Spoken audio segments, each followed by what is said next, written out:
Hi guys, so today I'm going to be reviewing the Blick Studio markers. I have the full collection of them, of course, because I'm the most extra person on earth. So they came in this container, and originally I actually had them stored a little bit differently. I'm just pulling out one of the lids that came with them. So they came in like a wrapped box, and they all had these lids on them, and I still have them for when I go home and move out and everything. But anyways, I was originally going to stack them differently, so I keep them on my desk upright. Before anyone says anything, I'll explain that in just a second. But another way that I was considering storing them was on their sides. Oops, not that one. Like this.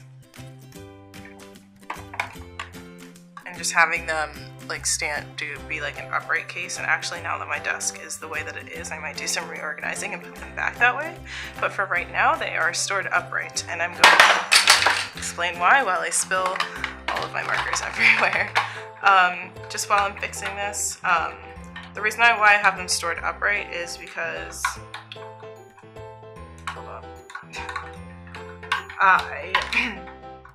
I really tend to use the brush tip more than I use the chisel. If I use the chisel at all, it's a pretty rare occasion. So I decided that I was going to store them upright with the brush tip facing down, so the ink kind of runs that way.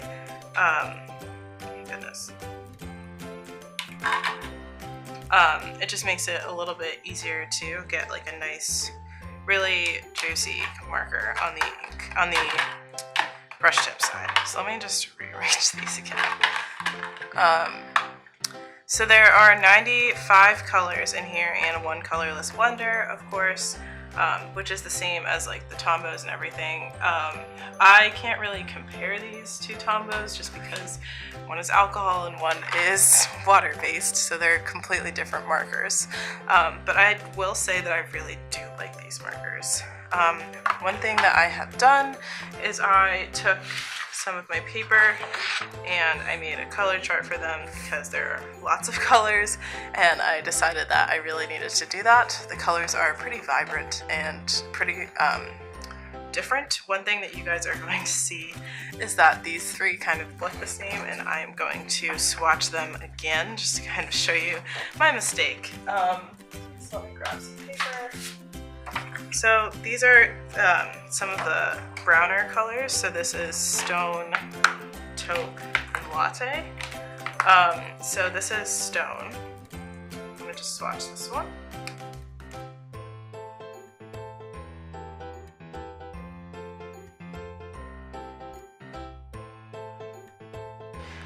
So as you can see, they are three completely different colors.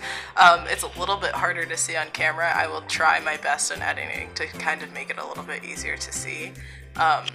But they are three very, very different colors, I promise. They do look kind of similar, I will admit that, but they are different. This one is warmer. This one's a little bit like a deeper version of Stone, I think, and it's also, they're just different. They're three different browns, and they looked the same on this swatch that I did, just because I was not very good at swatching, apparently. They do kind of like, they do look different to me. Like, I know the difference between them, but somebody else might not know the difference. Yeah, they just say Blick Studio on them, but on the site they are Blick Studio brush markers, just so you know. And the 96 set retails for $1.99.16, so about a little over $2 a marker. The set of 6 is $16.98. The set of 12 is $19.32. The set of 24 is $70, $63, 48 is $141.17, and then all 96, as I said, are $199.16. I did not pay that much, don't worry. And then you can buy them each for $2.98, but kind of the way that Blick works is if you buy a bunch of them, then you kind of save a little bit of money. So one thing that you can do is you can buy 6 of them, and it bumps the price down 30 cents to $2.68 per marker. So that's kind of a different way that Blick works. It kind of benefits you to buy in bulk. So I have honestly never worked with alcohol markers before, so I wasn't really entirely sure what to expect. I watched a lot of really awesome Copic speed paint videos. They're really, really cool, and I was like, oh, I want to do that. And as you know, I have Tombos. I have the whole set of Tombos as well. So I was like, they're different, but they're not really that different. I don't know. So I decided that I was going to try them out and everything. So I'm not going to swatch them all again, but I'm going to just kind of play with them and show you guys how I like to use them. So I'm looking for Lilac, this one of my favorites. One thing I will say, I hate using these for lettering. Let me try and write a word. Alright, Blick. I think it's just a little bit too floppy to really use for lettering. You could absolutely use them to letter if you're really good at controlling your tips and everything. But I just don't really like them for lettering. I prefer the Tombos because the nib is a lot longer. Let me pull out a Tombow actually. I'm gonna need them in a second anyway for the third video today. So this is just a random Tombow that I pulled out. The nibs on the Tombos, as you can see, are much longer, but kind of the same width, really. They're kind of the same width, but the Tombow tips are much longer, so I really do prefer those over this one just for lettering's sake. I do quite like these for coloring though. So you can color with these really easily. You can use a nice light hand and a nice amount of color comes out. I had a couple of coloring sheets that I printed from Bailey J. I will link her info below. She has some coloring sheets on her website that are really nice, and they're just really good for coloring and getting nice even color, as you can see with this purple, which is called Lilac. And then let's do darker color. So Dark Umber is another one that I really like. It's like a purpley kind of brown. And you can see that I can just use a really nice light hand and get a lot of really good strokes in there to kind of cover a wide space. And then if I want to really even it out, I can go across and use nice long strokes to make a nice even wash of color.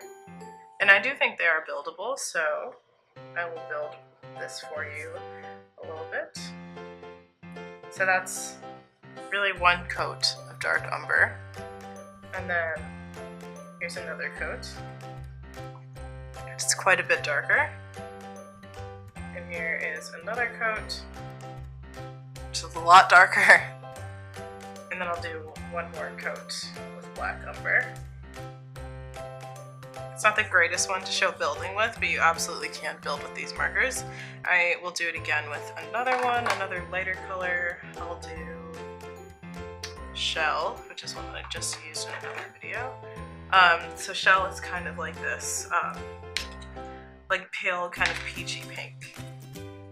So this is like one coat of Shell, and then it up by going over it again, and then you can go over it again,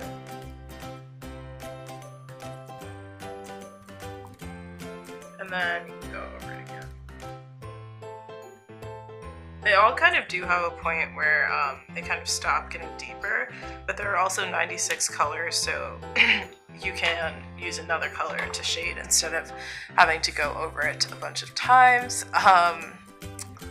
So one other thing that I wanted to show you guys was how I like using the blender. So I'm going to make this little swatch of Dark Umber a little bit bigger. Kind of try and even it out a little bit. And then what I like to do is, I think blender is kind of a mistaken name for this marker, in all honesty. I use it more as a, like, almost like an eraser in a sense. So let me turn autofocus back on because this is not working. Hold on.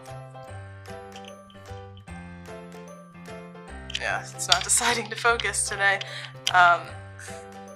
But hold on just 1 second. Let me get this all focused up again. There we go.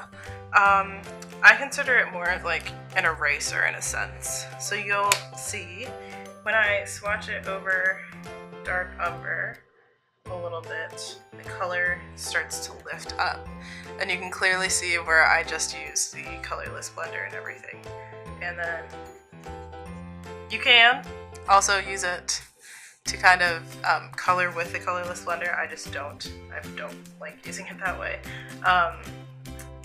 But the color just wipes off really nicely and it goes right back to being white. If there's any color on it, it's usually just a little bit of a stain, but it doesn't really affect the way that the marker works. But this little nub that I would say, oh, I colored outside the lines a little bit, I would use the colorless blender there to kind of lift the color a little bit and kind of push it back in.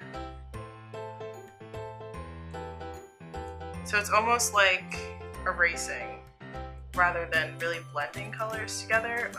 You can absolutely grab color from inside of here and pull it out and try and blend it. I just find that it doesn't really have that effect, and I don't think that, I said that's so weird, I don't think that most like Copic artists use their colorless blender to really blend out colors like this. They use it more to lift color, because that's really what this is doing. The colorless blender is just plain straight rubbing alcohol, or alcohol, like clear ink without any pigment in it. So basically what it's doing is the same thing as we saw when we diluted my Winsor & Newton markers. They kind of disperse the color, the pigments, over a larger area, which makes them look lighter in this case. I made a little bit of a mistake, just because I didn't wipe off in between. But as you can see, this little dark splotch will fade away because it's not quite dry yet, and it'll just kind of melt away and look a little bit better than it did before. I totally recommend trying these out, definitely in smaller packages, I think. The only thing is, with Copics, there are like sets A, B, C, D, E, and whatever.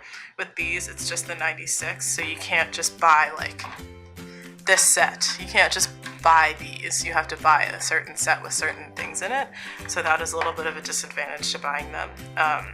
You do save money when you buy all of them, because for the 6 set, it's closer to $3 a marker, and with the 96 set, it's closer to $2, much closer actually. So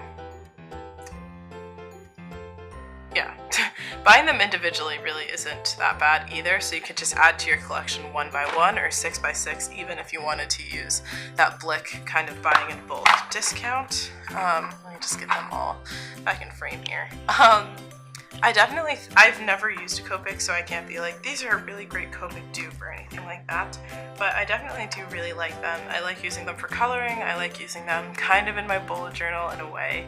I would never use these directly in my bullet journal, and neither should you. I guess the disadvantage of buying these is just like the lack of varieties and sets, and the fact that Copic has hundreds and hundreds and hundreds of more markers than they do. But this is a pretty good set of markers, I would say. It has a nice variety of every kind of color. It has some muted ones, it has some like super vibrant ones, and some bright ones, and some dark ones, and it has every single gray you can imagine. One thing that people don't really like, that there are a quarter of them, a little more than a quarter of these markers are sectioned off just for grays, but I really like the variety of it because it really helps with shading. So having, 24, 25, 26, 27 grays is really nice to have, in my opinion, because it really helps with shading and everything, and I really like using the grays and everything. I'm definitely more of a cool gray person, but I do like the way that the warm grays look. I'm not really hating on them or anything. The only color that I really don't like is this warm black because I think it's kind of stupid. This is literally called warm black. So that's warm black. And then there's regular black. It's a little bit hard to see right now, but I absolutely hate that color. That's black. You can see the difference. Like it's not black. I just really hate that marker. But anyways, I definitely recommend these to anyone. If you want to buy all 96, then go for it. I don't regret buying all of them or anything like that. You can also, of course, buy them in smaller sets and everything.